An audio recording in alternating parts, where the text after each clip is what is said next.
Welcome back, guys, to the best opening ideas of the FIDE Candidates Tournament 2026. It's no surprise that I'm making this video. I've already announced it, and it's going to be quite an interesting one because we are having a look at my favorite picks of the best theoretical novelties or ideas from the FIDE Candidates Tournament, which has just recently concluded from both the men's section and the women's section. I've picked 11 different openings, 11 different games, which I want to have a look at. Obviously, I could have picked many more than that, but we have to, restrict it to a certain amount of games because otherwise I could be sitting here for numerous hours and talk about all the finesses of all the different ideas, because all of the players came extremely well prepared to the tournament, and there was something to say in almost every single game. But those picks which are here are probably my favorite ones, and if I didn't include one in the video, that doesn't mean that that was a bad idea, that was a bad opening idea, just that it didn't make it into the video. So we are going to start the first one from a game of round number 2 between Giri with the white pieces and Fabiano Caruana with the black pieces. Anish went for d4 in that game, d5, c4, e6, knight f3, knight d7, which is already a good moment to briefly stop, because for some people this might look like a pretty strange move order, because black usually starts with knight f6 here. And after knight c3, now black can go knight bd7. And the idea of knight d7 is mostly aimed against the Catalan, because if white now goes for the classical queen's gambit declined with knight c3, now black doesn't really have anything better than to transpose back to this line with knight f6, which I'm sure was Fabi's intention in this game. But Anish went for the Catalan with g3, and now black does have one extra option, which is to take dc4 immediately. And after bishop g2, now rook b8. Knight f6 would again transpose to some more mainstream theory, which is also interesting, and there are many different lines here as well. But rook b8 is one quite novel approach, where I can see now there are only like about a bit less than 50 games here. And it is a trend which has only started more recently. So the main idea is that black wants to hold on to the pawn on c4 by going b5 on the next move. And white therefore should stop that by going a4, which is also what Anish did. Like if white castles short, then after b5, white can still try to do something here like b3 and play for the typical Catalan compensation, but this should probably not be the most critical line here. a4 should be. And here is where Fabi played this interesting move with b6, which is quite a rare idea. It has been only played in 7 games before that. And my best guess is that this came from Aronian, because he played this in 2 games in the FIDE World Rapid or Blitz Championship, either of those two. And as Fabi said in some of the interviews, Levon was helping him during and I guess also before the event. The main line used to go a6 here, and again black wants to play b5 next, so that's why white plays a5. And now bishop d6, knight bd2, b5, take on b6, knight takes b6, where there are not so many games here, but actually I don't think that the line is in such a bad shape here. I wonder what was Anish's idea here. White does regain the pawn on c4. Usually it goes like this: queen a4 check, rook b5, queen takes c4, short castle. And after a bit of analysis also here, there doesn't really seem to be anything wrong with this line for black. I had the impression that this line was quite sad for black in general, because black does have the worst pawn structure also still in this position, but I think black is solving the problems kind of before. It's like at some point c5 could come or something like that, and white's advantage should not be holding up for too long, I believe. Yeah, but Fabi went for b6, which has one of the ideas also to play bishop a6 in some cases to protect the pawn on c4, but mostly black, I think, is just aiming for bishop b7 for normal development. Anish was still familiar with this. He went knight fd2, which is, I think, an important move for white to make, because if white plays short castle, which is more natural, then I think black is quite solid here with bishop b7. For example, knight bd2, knight f6, knight takes c4, bishop b7, and black can castle next, maybe c5 at the right time, and I don't really see the big problems for black in this position. So knight fd2 is critical. White is immediately aiming to gain back the pawn here. And here is where Fabi played a novelty with a move a5. The funny thing is that Aronian had a game here and played queen f6. I think that he mixed something up, because in some of the other lines in Fabi's game, there was one moment where queen f6 is actually the best move according to the engine. Here it was just not good. Matlikov took on c4, bishop b4 check, and knight c3, and had a large advantage here. a5 is what Fabi played. And the engine at first gives quite a big advantage when I looked at it, but as it usually is, it does go down after you check it for some time. White took on c4 here. Another critical continuation is short castle, when I guess that Fabi's idea was to go bishop a6, protecting the pawn for now. I didn't check this much deeper than that. I guess white can go queen c2 and then try to regain the pawn. But black will also finish the development at some point with knight f6, maybe bishop b7 or bishop b4, short castle, and it definitely leads to a playable position for black. Knight takes e4 is what happened in the game. Now bishop a6. And here Anish played probably the safest move, which is knight b to a3. The line I mentioned before was queen b3 actually, and here the computer says that queen f6 is probably the best move in the position, which does look quite strange that he has just to attack the pawn on d4. And white can only do that by going e3 or bishop e3. I thought that bishop e3 looks a bit strange, so e3 is probably a bit more natural. And then black can go bishop b4 check, bishop d2, take, knight e7, and knight d5 when the knight comes to b4, and still black's position looks fairly playable to me. Anish went knight b to a3, protecting the knight like this. And now was an interesting moment that it was still all prep for Fabi, obviously. He went bishop b4 check, and after bishop d2, only then he took on a3. And the whole point of that also became sort of visible in the game. The whole idea is to provoke the bishop to d2, because if black takes immediately, then white gets b3 and bishop b2. And black is arguing that the bishop is worse on d2 in this position, because white wouldn't get bishop b2 there. So this is what happened in the game. Then he took on a3 and went knight e7. And then short castle happened, short castle, and now we have this position. Now if white goes b3, it's definitely not such a great version, because the bishop cannot go to b2, it has to go to c3, where it's not on an optimal square. Anish played b4, and then a lot of material basically came off the board, and at some point it was it was a draw later on. Even though also here white still keeps the better side of the draw, I would argue. So I think Anish made a pretty, I'm guessing that he's still prepared that it was kind of a safe choice to still have looked at this, to get like a bit more of a pleasant position, which if black is precise is then going to end in a draw. Yeah, an interesting idea, which of course I need to mention also only really makes sense if you're also ready to play this line in the Queen's Gambit declined. Otherwise, if your opponent plays knight c3 now and you don't play this line, in fact, then it probably doesn't make that much sense to go for that. Yeah, so that was the first idea which I wanted to show you. The second one was between Andrei Esipenko and Anish Giri. Again, Anish. Obviously, he's featured quite often in this video, considering that he was, in my opinion, definitely one of the players with the best preparation in the whole tournament. Esipenko came with some quite interesting ideas in almost all of the games. Unfortunately for him, it didn't really work out in general in this tournament, but he came very well prepared. And against Anish in specific, he played this line in the Najdorf with bishop g5, e6, and now bishop d3, which is something I think I've never looked at before that.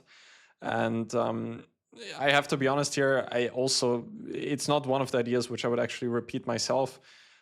For one fact that I'm not playing that much of e4 nowadays anymore, and secondly, just it does give black a lot of different options which lead to a playable game, which I'm sure was also Andrei's intention by playing this line, because it's not so easy actually to get playable position if you're playing against the players there, which are incredibly well prepared. And he did manage to get that in this game, and later on he even had a big advantage, at least on one move. His idea was after bishop e7 now to go queen e2 and aim for some development like this. I still don't fully understand like the whole concept behind it. If black does not go for knight xe4, which is in fact what Anish did. The amazing thing is that Anish even mentioned that he was still prepared for that, which was really shocking to me, because like who checks bishop d3, bishop e7, queen e2 in this position?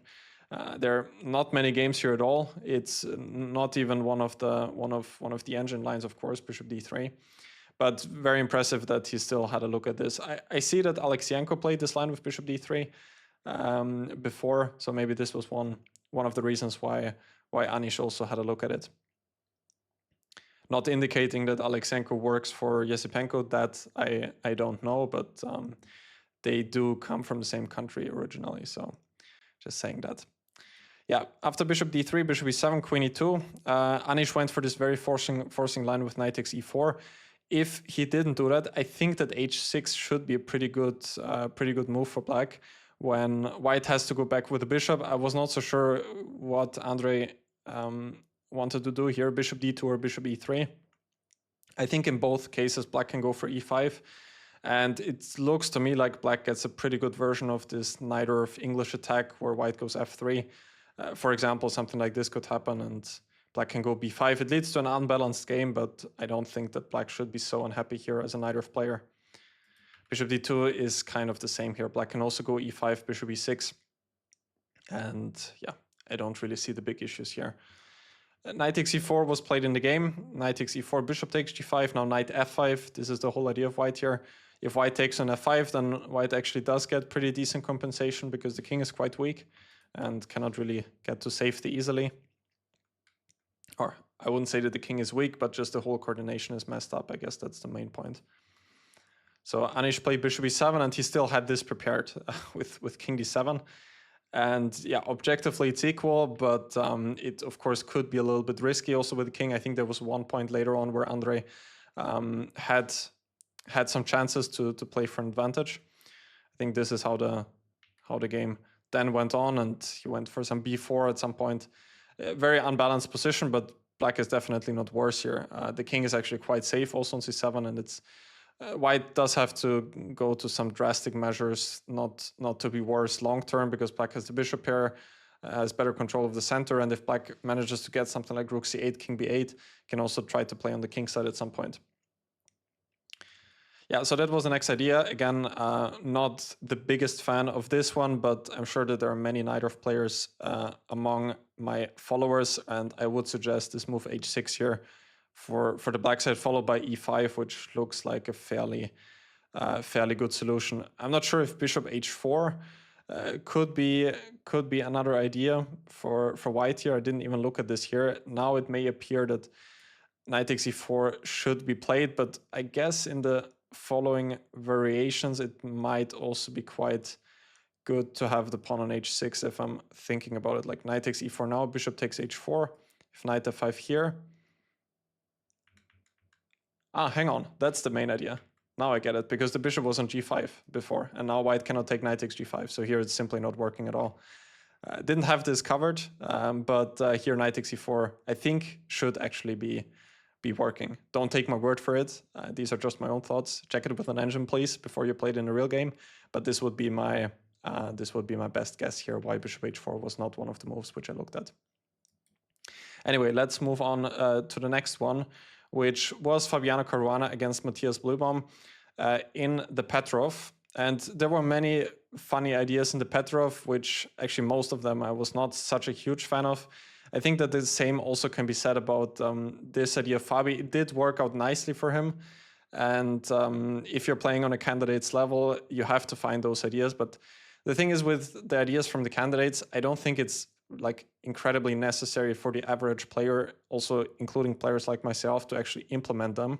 Because if we are playing in some open tournaments or in some leagues, of course, players are getting better and better prepared, but still it comes nowhere even close to the candidate's preparation. So you don't need to come up with some crazy fancy ideas like this to get a playable position if you're not playing in the candidates or in the World Championship match. This is all I'm saying. Still, I like the whole concept behind Fabi's idea against Blübaum in the Petroff. He went knight c3 here. First of all, knight c4, which is also not one of the main moves, obviously, but it's a move that everyone needs to check here because it does have quite a big following on the top level as well. After knight takes e4, the main line continues queen e2, queen e7, and now I think knight e3. This is what most people go for, which leads to some unstandard position, but also here black has a few options. I think there's c6, I think there's also knight c6, if I'm not mistaken here. With this idea, knight d4, there's some theory behind that.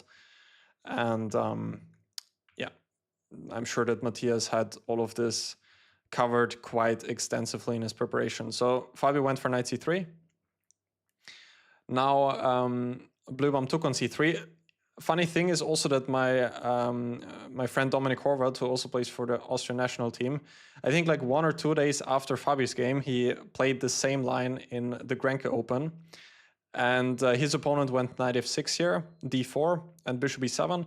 And then Dominik got a pretty nice position after d5, short castle, bishop e2, just a space advantage, and later on he was able to win the game. I think that even bishop f4 would be a slight improvement over his game, and then to play something along those lines with queen f3, then queen set castle, and maybe g4, g5, bishop d3. But still, I think that most people are going to take on c3. There are still quite a few games here, but I believe that most of them were not played on the very highest level. D takes c3 now. d5 was played, knight e3. And this was the whole concept now of Fabi to play for queen set castle at some point and also to play for f4, f5. What I'm actually not so sure here is if this was actually Fabi's preparation with bishop d2 or if it was a mix-up. Because the computer really argues that he wants to go bishop d3 here, and white actually may have some chances to get some hopes of an advantage here with bishop d3. Maybe bishop d2 was his idea in another position. I see that after bishop e6, which is another idea to defend the pawn, then the idea is to go f4, queen f3, and then bishop d2, ideas like this. So this I was not so sure of, if it was actually his preparation here with bishop d2, or if it may have been a mix-up. Bishop d3 seems like also a good option. For example, if black goes bishop d6, white can castle and play c4. And this position is actually surprisingly bad. This was featured in one game between Grandmasters, might have been an online game, Sidelines against Vakidov. And this went like this. White didn't go queen h5, but this already leads to a huge advantage for white, if not a winning advantage. And if black goes d4, then I also felt like this position could definitely be played with white. Black is fairly solid, but it does seem like white has maybe the easier play. Queen f3 could come, and I don't know, bishop d2, rook e1, something along those lines. Maybe bishop e7 was their problem here when c4 is not that great here, because black can just take and the bishop is on e7, not on d6, and here black is just completely equal. And this was another line which I analyzed, but it also seemed like black is fairly solid here. Still, white can do something, maybe some queen f3, knight h5 ideas or something like that. But black is extremely solid, and it might not have been enough for them to decide to actually play it. And bishop d2 was what Fabi finally played. And he did win a nice game. Matthias reacted with g6, bishop g7, which might not have been the best setup for black. Maybe bishop c5 or bishop e7 were more natural ways to develop, and here white does not get this f4 plan, I think, at all. White should go for something like this probably, but black's position looks fairly healthy as well. I think that bishop c5 was in the end the move which I probably liked the most. Yeah, this is how the game went. Queen f3, knight d7, castle, knight c5, f5, and Fabi actually did have quite an interesting fight, and here already some pretty nice chances for an objective advantage as well. And also white's plan is fairly simple, just push the h-pawn, which then also happened in the game. And ultimately, Fabi was able to win that game against Matthias Blübaum.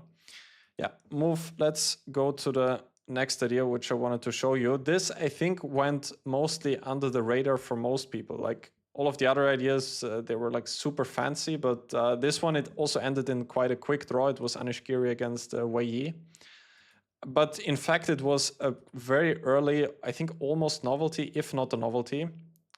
There was only one game before that in the Catalan. So Anish chose this move order with c4, e6, g3, but Wei Yi went for the classical setup, and here he went for d takes c4, queen c2, a6, a4, following the main line here, and after bishop d7, queen takes c4. Now Wei Yi shocked me, at least, with the move c5, which I've never even considered in this position before. The main line and what basically everyone plays here is bishop c6, and then black will just develop with mostly knight d7 and some point a5. And there's a lot of theory here. White is usually the one who is maybe a tiny bit better in most positions, but black is extremely solid, and therefore the line has a very big following on the highest level, because it's just quite a healthy line for black to play. But Wei Yi went for the move c5 here, which at first also the engine doesn't love, but it's also not that terrible, and I let it run to some very high depth, and surprise, surprise, in the end it was anyway completely equal, which yeah, is kind of a reoccurring theme nowadays. In the game, Anish took on c5, and now bishop c6 was played. And the whole thing is that white is, of course, up a pawn for the moment, but I don't think that white can hold on to it, because knight d7 is going to come, or a5 first, like in the game. And I think at some point white has to give up the c5 pawn. The one game where this position was reached before that, black actually played bishop b5, which is a funny move, but white unfortunately doesn't have to take. This would be not so clear, and black is winning the queen, or the rook on a1. But white can simply go queen c2, then black has to go back, and the queen is anyway better placed on c2. White now could go b4, for example, with a big advantage. So Wei Yi played bishop c6, now knight c3, and here, quite importantly, that black has to go a5, because if black goes knight d7, then I think b4 now is pretty unpleasant, and if a5, then b5 can come. So a5 here is important. If white goes a5 first, then queen d5 is solving the problems, and black will win back the pawn on c5 next. And if b4, then black has bishop d5 and then knight c6, and then a5 coming after that, and will get sufficient compensation for the pawn, because it will split white's pawn structure, and after that, or if b5, black will get knight b4, and black has sufficient activity there. Yeah, after knight c3, this move is important, a5, and Anish in the game went for knight e5, which I also thought is the most logical move in the position.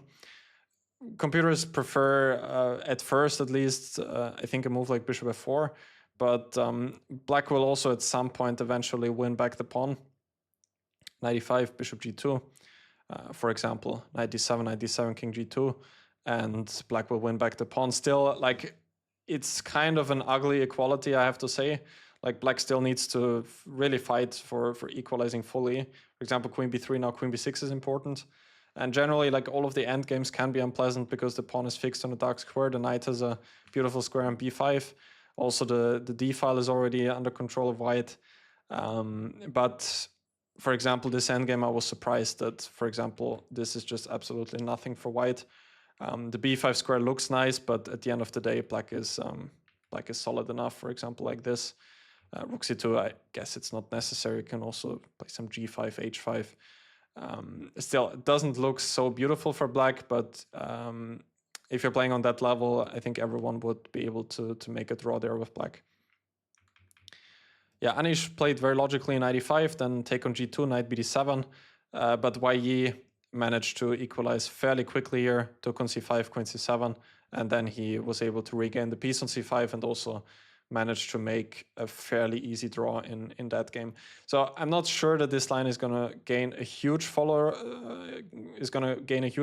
because just there's not that much chance for black here to actually fight for something more than a draw. At least that is my first impression. But you know, if you want to play solid and maybe surprise your opponent and get maybe a slightly inferior endgame, which you then can defend, then this line, I guess, is perfect for you. All right, let's go to the next idea, which I have for you. This was from the FIDE women's candidates from round number 6, Bibisara Assaubayeva against Divya Deshmukh, which was a line in the Cambridge Springs, which we actually don't see that often anymore nowadays. Cambridge Springs arises here via the semi-Slav, bishop g5, knight bd7, e3, and now queen a5.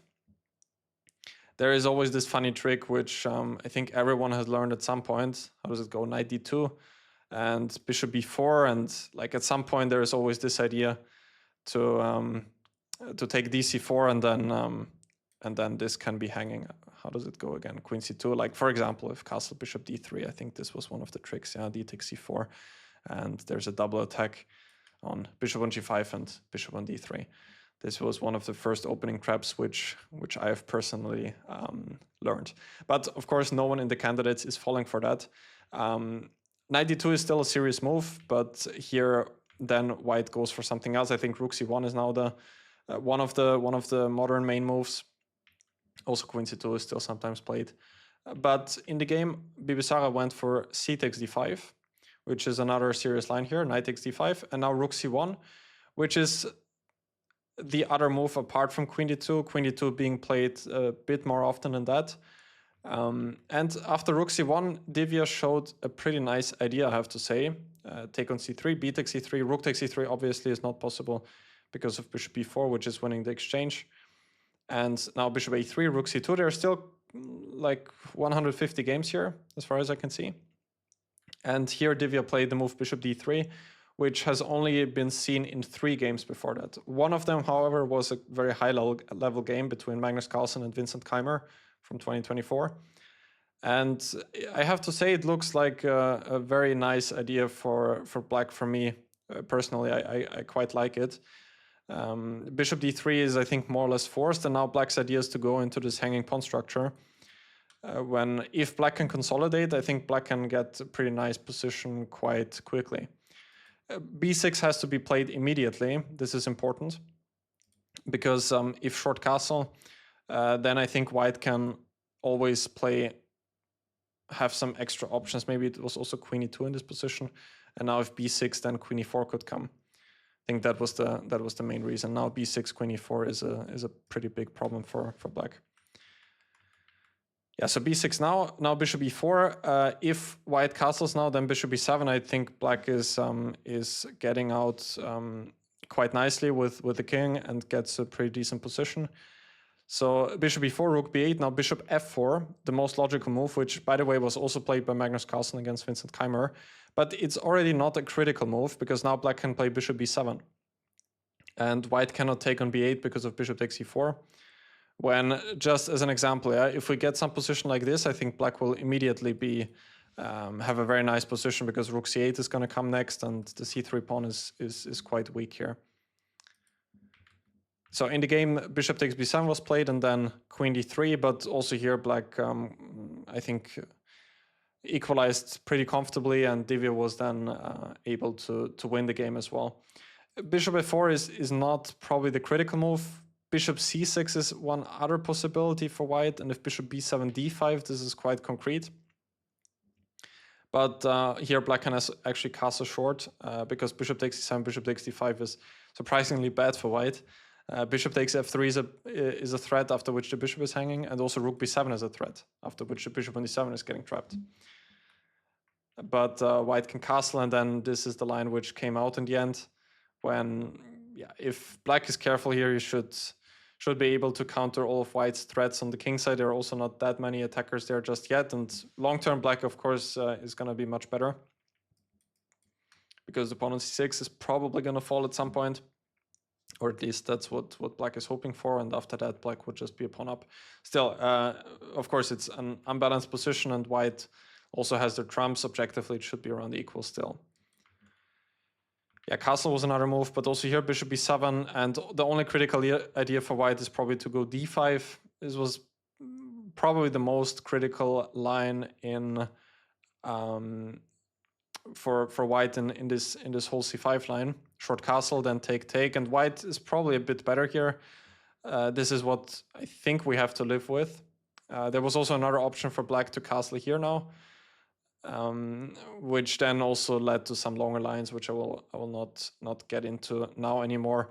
I'm just not so sure that this is actually going to appear d5, and even if we get this position, I'm not so sure how bad it actually is. Black is still fairly solid. Black doesn't even have the worst pawn structure because white also has a weak pawn on c3. Black has the f-file, some nice squares for the pieces, so I thought that this should also be fine in a practical game if we even reach this position. Yeah, just one more mention about this line, in case any of you like to play the Cambridge Springs. After queen d2, also c5 immediately here can be played. There was one game between Salem and Morzin from 2023, and Morzin, I think, got also a fairly normal position in that game. Salem went bishop d3, take, bishop b4, and yeah, something like this could have come out and it would have been equal. White, of course, has some other options here, but I'm just saying that c5 here also is interesting, and it could lead to some fairly similar positions like in the line we've just seen. Yeah, let's go to the next idea, which I want to show you, between Pragg and Fabiano Caruana. This was played in the Slav, in a classical one with d takes c4. This was from round number 7, by the way. a4, bishop f5, knight e5. We're still following a huge line here where black can either go e6 or knight d7. This is mostly what people are doing now in queen c7 here, with this line where there's a lot of theory and it goes on for many, many moves. I think here it's bishop g2, g5, and knight e3, and yeah, there's a lot of theory there. I think that my friend Niels Grandelius covered this in his Slav course for Chessable. Should be some pretty good analysis there in case you want to have a look at this. But Fabi played queen c7 here, which is an idea I don't think anyone has ever seen before, even though now I see it has also been played by Blübaum like many, many years ago. And it's quite an interesting practical try. The idea was if knight takes c4 comes, which happened in the game, now Fabi went for knight a6. And the knight is heading to b4, after which knight c2 actually becomes quite a big threat, and this seems to work out fairly okay for black. Also, rook d8 is often an idea. After f3, this was played in the game. Rook d8, e4, bishop e6, and now, interestingly, black's threat actually is to take on c4. Most games went bishop e3, but now black can take on c4 and go e5, and black is definitely not worse here anymore. So Pragg went knight e5 now, knight b4, bishop e3, a5. The whole development of black does look a bit funny, but black always has the idea to Fianchetto on the king side and castle. And of course, white always needs to worry a bit about this pawn on d4, which cannot be so easily protected in the long term. And especially if we get the bishop to g7, then this could be a target. Yeah, the game went bishop c4. There are other options for white, but I just wanted to show this idea, which was played by Pragg here. I'm not so sure that this was the preparation. Not by Pragg, by Fabi, who went 97. Not so sure that this was still preparation, but it was a funny idea. If bishop takes e6, then knight takes e5 came. Castle f takes e6, and he just regained the piece like this. f4, knight d3, queen takes d3, and in the end, they reached some endgame like this, which then ended in a draw later on. There was also, now I'm seeing after bishop c4 there was queen takes e5, which apparently is also one option. This is how my line went in the end, some very crazy endgame.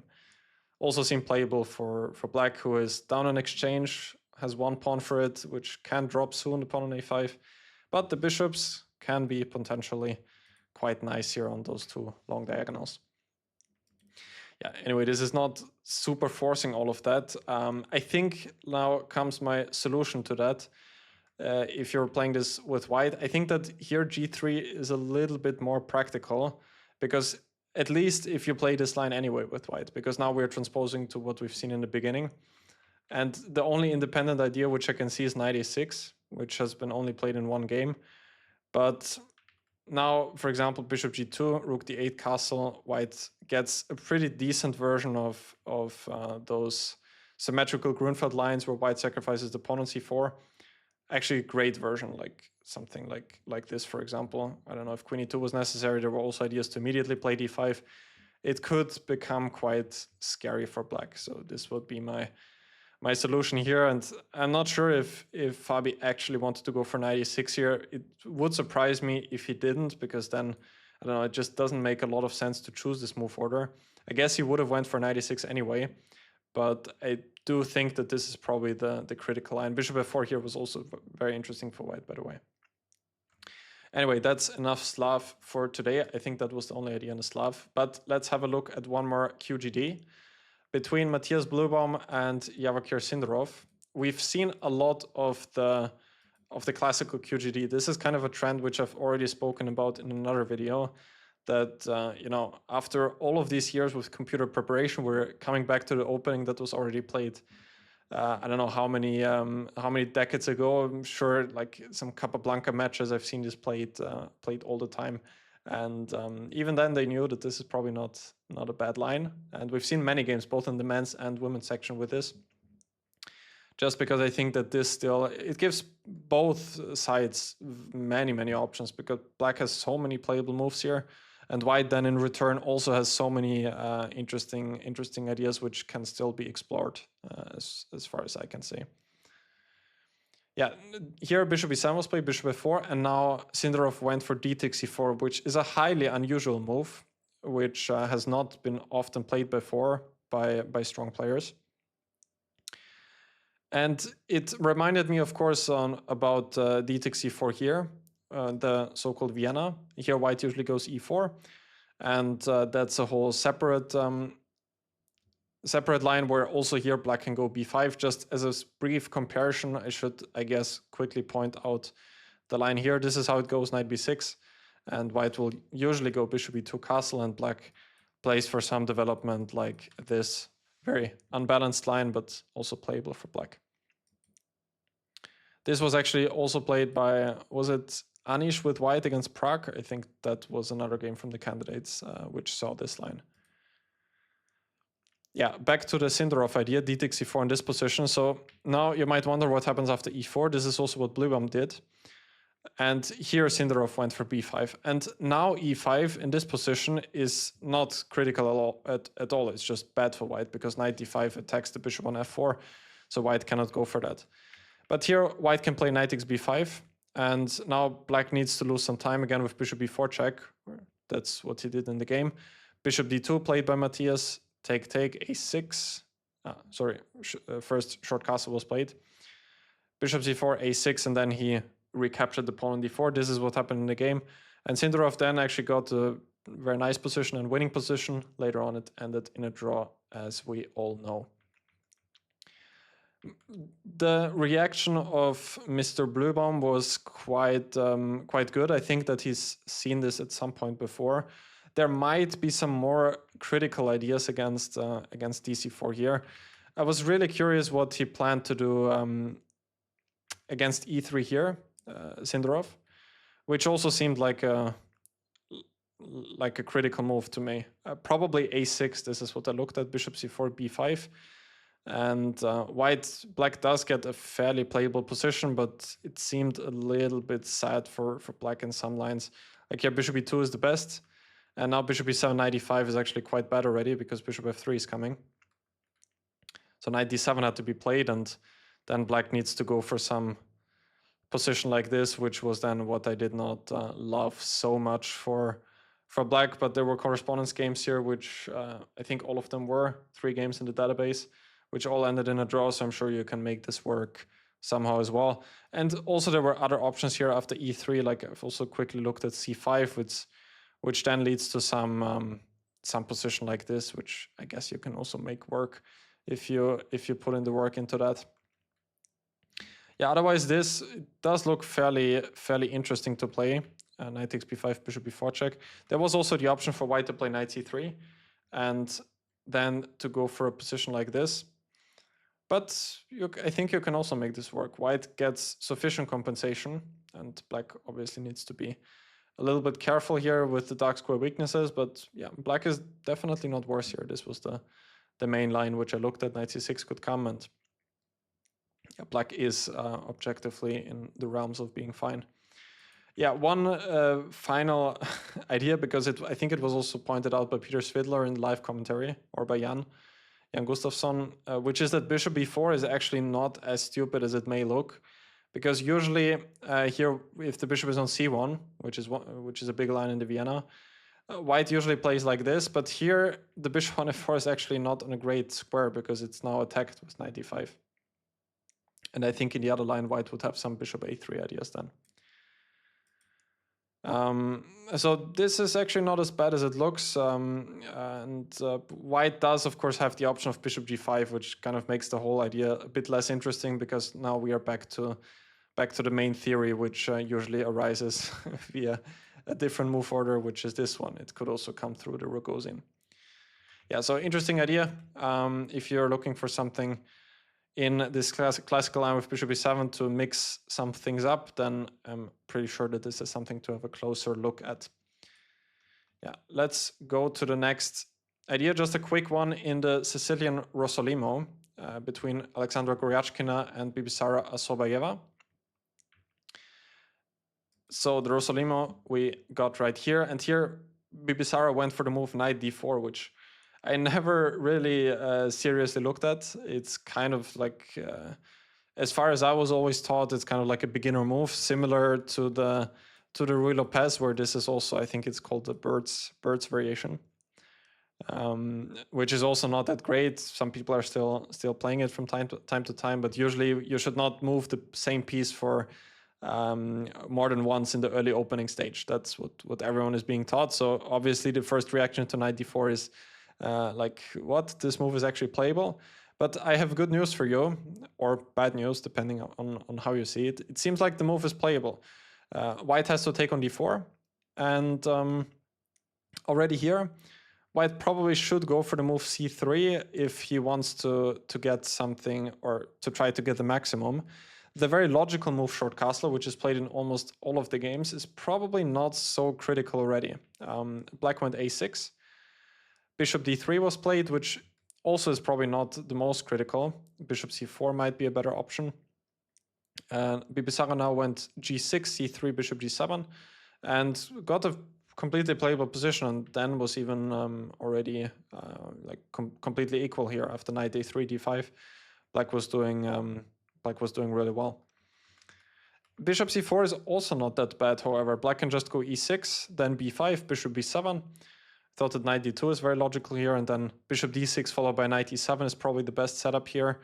And yeah, game goes on. I could imagine at some point maybe black wants to go for some f5, like I just did now in the Austrian Bundesliga. Queen c7 is obviously always an idea, also to hit the pawn with the tempo. Maybe the knight could come to c6 or to g6. And the game goes on, and computers also don't evaluate it as so badly. The double pawns are here not a big problem, because the pawn on c2 is also backward pawn and could technically become a weakness in the long run as well. So the critical move should be c3 as far as I'm aware, which, as I said, is not the most automatic move. Most people do castle immediately. Black still should go a6, knight, bishop a4 should be the best move. And b5, bishop c2. If bishop b3, bishop b7 should be played by black, attacking the pawn on e4, which should be okay. Bishop c2, g6. Yeah, this was the critical line here. Black should probably go for this one, and c takes d4, bishop g7, sacrificing the pawn for the moment. But black probably gains it back in most cases, at least in the long run. The only way that white can try to hold on to it is play something like d5, e6, and then, for example, try to take. But here I think that black's compensation is going to be quite obvious with the nice long diagonal, the d4 square. And apart from that, like if we go to some position like this, for example, we don't even need to take on d4 immediately. Could start with e6 as well. This position could be reached through quite a few different move orders. And my best guess is that the pawn on d5 is going to fall at some point, or the pawn on d4. So here white is technically still a pawn up, but it doesn't really look like it. And I think that white should give back the pawn on d4 at some point, or take on f5, which of course also has drawbacks. Now the light squares are going to be weakened. I think black is doing fairly okay here. Still, this should be the critical try for white. I did not spend like hours on this trying to find the absolute best idea for white, try to crush the line. I'll leave that work up to you. But just giving you a small intro to the line, and my first evaluation is that you can go for that. Probably not as a main weapon, but definitely as a surprise weapon. All right, let's go to the next idea which I wanted to show you. This was between Andrei Esipenko and Matthias-Blübaum, another Petroff, which was one of the ideas I kind of liked, but also I've seen a small problem with it. So I will just give you a small warning here. If you could say that. It was another line here with knight c4, knight takes e4, queen e2, queen e7, and now d4. It was like one of the many strange ideas in the Petroff in the whole tournament. Players, as I said earlier, are just getting more and more desperate against this very solid opening. And Esipenko actually did get quite an interesting, maybe even pleasant position afterward. Matthias went knight c6, c3, d5, and now another idea was knight e3 here in this game, bishop e6, knight d2. And again, it's like a completely fresh position here. There are almost no games here whatsoever, and black does need to make some decisions here. Blübaum went for f5, which is definitely natural. Knight takes e4, f takes e4, and he also didn't really get like a terrible position or anything. But Esipenko was definitely a bit more pleasant in this position, just because the knight on c6 is not so great. Pawn on d5 is always under attack, even though it's of course nicely defended for now. But white, I think, has the better coordination here. I think there's not much doubt about that. Still, the position was solid enough for Blübaum to make, I think, a fairly easy draw in this game. So my warning, what I wanted to say, is short castle. A warning, I think, is a wrong word for it, but I just couldn't really see the idea for white here. I'm sure that they wanted to take and now do something like queen c2 or queen b5, but a position like this I could also see going wrong for white here. This was one of the lines which the engine gave, and I had okay, black can maybe go for some g5. I started with h6 because probably doesn't make a big difference, and some position like this just looks pretty comfortable for black, if you ask me. Maybe there was something I missed here for white, but yeah, in the game, of course, it worked out nicely, and maybe long castle is not such an easy move here, but it was played already in 2 games before that as well, so that didn't like fully convince me of the line. Yeah, now let's go to Fabiano Caruana against Javakir Sindarov, which was played in round number 11. Pretty important game for the tournament standings as well. Because if Fabi would have won that game, it could have changed quite a lot for the tournament. This was another Catalan, again with bishop e7, d4, d takes e4, and this time knight e5, not queen c2, which was played by Anish Giri against Wei Yi. Knight c6, and this line is not played that often anymore, because with computers, this is one of the other lines as well, which have just been basically crushed, and it's yeah, not easy to achieve anything here with white. Another option is also to take with a knight and then with a bishop on c6, but in all of the lines, black is just very active, and white's main problem also here is that he moved the same piece even 3 times now after taking on c6, and that's what gives black just a pretty good lead in development here in most of the positions. However, white, of course, does get the advantage that black has a double pawn. Sometimes white can even try to get it back or to win it on c4. But here, Fabi played bishop e3, which is an interesting idea. And it worked out quite nicely for him in the game, and he got a very pleasant endgame with pretty good winning chances. It was firstly played by, I think, Nihal Sarin, and it's actually not the first time that I've seen the idea. I think I've checked it like 1.5 years ago or so. Or 2 years ago when I saw that Nihal played it. And also back then I thought it was interesting, but I didn't really give it that much thought. Until I recently saw a game by Nicolas Theodoru, I think in the German, was it in the German league? And it was in some league game, I believe, against Pavel Elyanov. And he also had some chances, I think, in that game. So knight d5 was Sindarov's reaction, which I think should also be one of the good ones. When Nihal played it against Nepo in 2023 in the World Cup, Nepo reacted with rook b8, which is actually imprecise. And here Nihal had a pretty nice advantage because the light squares are not that weak in the long run. White can always go for f3 as well. And the c7 pawn is kind of a long-term problem for black now. But knight d5 is a good move. Queen c1, rook b8, knight c3. This is what was played. Also still between Teodoro and Elenov. These are the only two games which are still here in this position. Knight takes e3, queen takes e3, black takes the pawn on b2. And now Fabi went rook a b1, which is a novelty. Teodoro played rook f b1 now. And funny thing is that black can even go for rook b6 now. He could also take on b1. I think transposing back to the game. But here rook b6 was played by Elenov, because now since white took this rook, knight d5 is actually not winning because black still has rook takes b1 coming with the check, and queen d6, knight c3. This is what happened in that game. And white's kind of positional ideas to play rook b5, rook c5, which Teodoro also did. And the computer shows nothing here, but I could definitely imagine myself playing this with white, just because yeah, we have a nice control over the dark squares. We have some improvement moves like f3, king f2 to make. Pawn on c4 is also hanging. So I would not be that unhappy playing that with white. Still, Elyanov even won that game against Teodoro, I think, after Teodoro overpushed a bit. But Fabi played rook a b1. Now rook b6, knight d5 is not working because black cannot take on b1 with a check, just to point that out. So they took on b1. And now a6 is actually the best move according to the computer. I'm really wondering if Sindarov still had this one prepared, or if he just understood that black maybe should avoid rook b5, rook c5, even though it's not like that clear. Again, this would be white's idea. But he played like this, a6, f3, and bishop e7. Still, I think that white had a pretty nice practical compensation here. And as we can see in the game, Fabi then also got I think much better position later on in the end game. So I think that practically this is still not so easy for black, which now makes me wonder what is actually the best solution against bishop e3. I think I have it stored in my file somewhere, but not spontaneously now. So if you know a solution here for black as well, let me know in the comment section down below, and then I will double check in my files as well. Anyway, interesting idea for white to add to your Catalan repertoire. I think this is not a bad practical idea.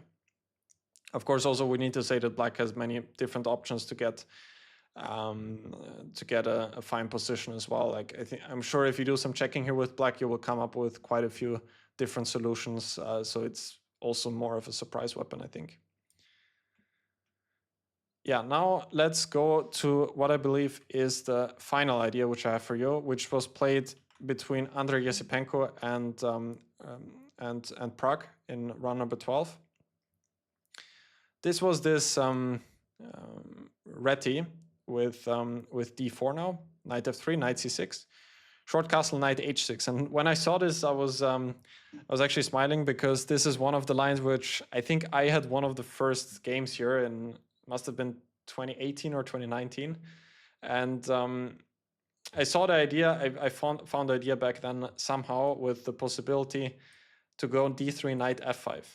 And the whole point is that white now doesn't get e4 easily, because now after taking h5, white cannot really get e4 because then knight d4 is coming. And somehow white cannot now finish the development normally. And I think black scores here pretty well in practice, because h4, h3 is coming as well if white goes g4. And this is quite interesting for black. You might also ask then what happens if white starts with d3. Now bishop b4 check becomes a very good option for black, because now white needs to put some piece on d2 and then a5, and usually white does not want to have that. Now black can develop with knight f6, castle next, and should be pretty fine. Yeah, however, Esipenko played e3, which is the critical move. By the way, I made a small, you could call it a course for chess base here in their magazine. where I also covered this line. If you're curious about that, I'm sure you can find it. It was one of the previous editions of, I think, last year where I covered this line. And e3 is the critical move in the position. d3 is really already quite okay for black, with the idea that if knight f5 now comes, then white goes e4, knight e7, and now another, I would argue, quite difficult move for white to make, which is e5. The theory here is catching up rapidly now. I still had this line, I think, in one classical game where my opponent went for this. And now black gets a pretty decent King's Indian type. Some ideas with h5, h4 as well. Computer already says that black is better here, by the way, just for your info.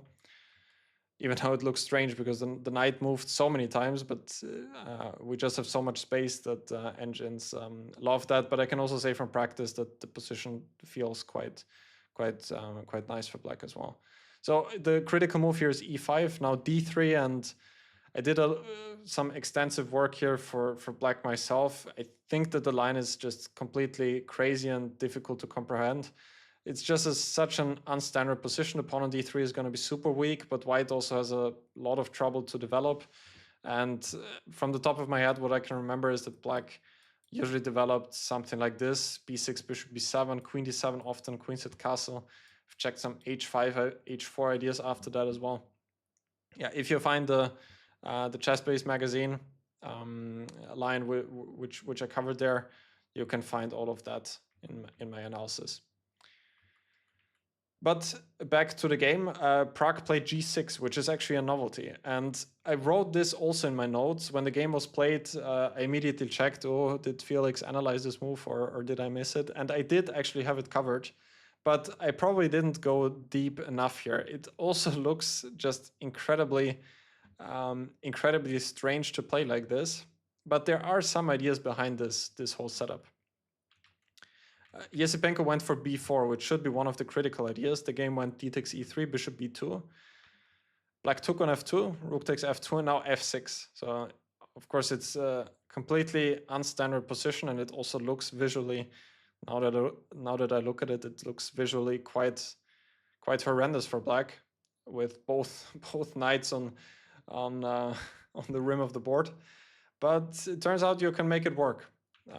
At least that was my first impression. Queen a4 might be the best move here for white, but then b6, and it's still not so easy to actually make use of black's ugly piece placement, and black probably can finish the development without getting killed first. Esipenko played queen e2.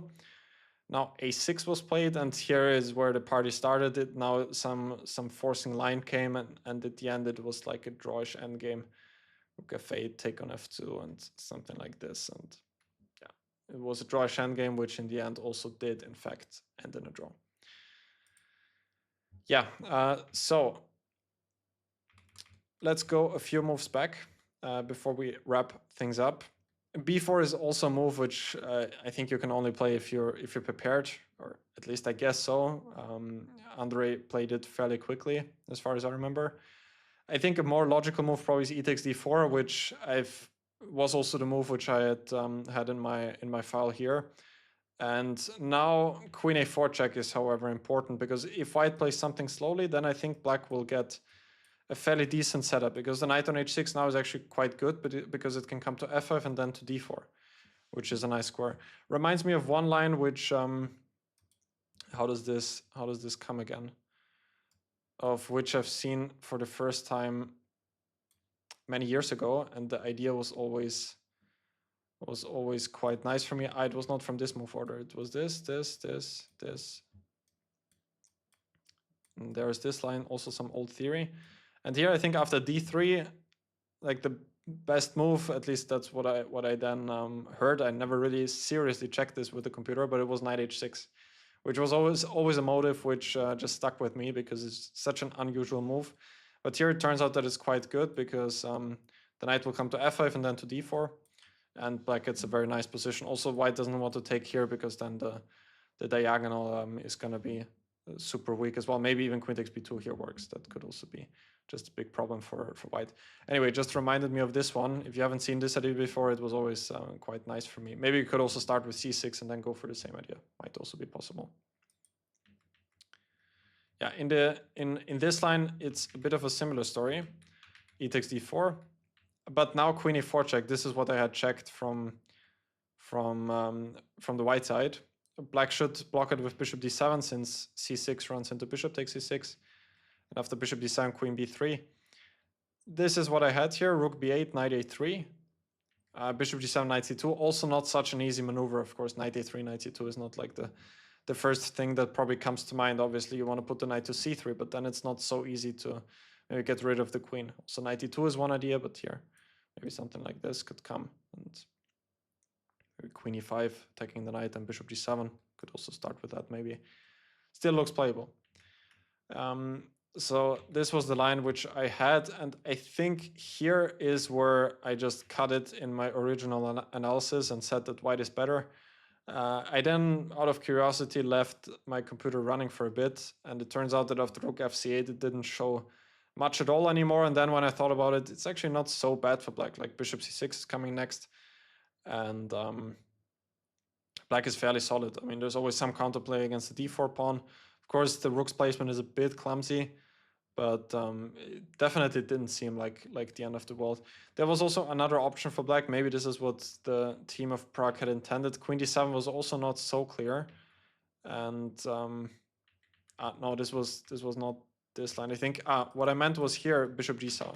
In this line, bishop g7, queen takes b7, and then short castle. This might also be able to make it work and sacrifice the pawn and try to play for some compensation. This was the other option here. I would probably prefer just to play this maybe slightly inferior possible endgame, which could appear soon in this position. Anyway, that was it for the video. Let me check how long it did turn out. About 1 hour. That's pretty good. I thought it could take a bit longer. Anyway, I hope you enjoyed this video. I'm going to put timestamps on each of the videos. Maybe I could have also mentioned that in the start. But yeah, really excited to be able to publish that. Now, finally, Candidates is always a tournament which all of us are looking forward to. And I think that we got some pretty interesting challengers for the World Championship match later this year. Just realizing now that I never even made a video about the candidates. So this is my first public reaction on the results of the candidates. Anyway, if you like the video, hit the like button and subscribe. Helps this channel out a lot. And I will see you guys soon. Take care until then.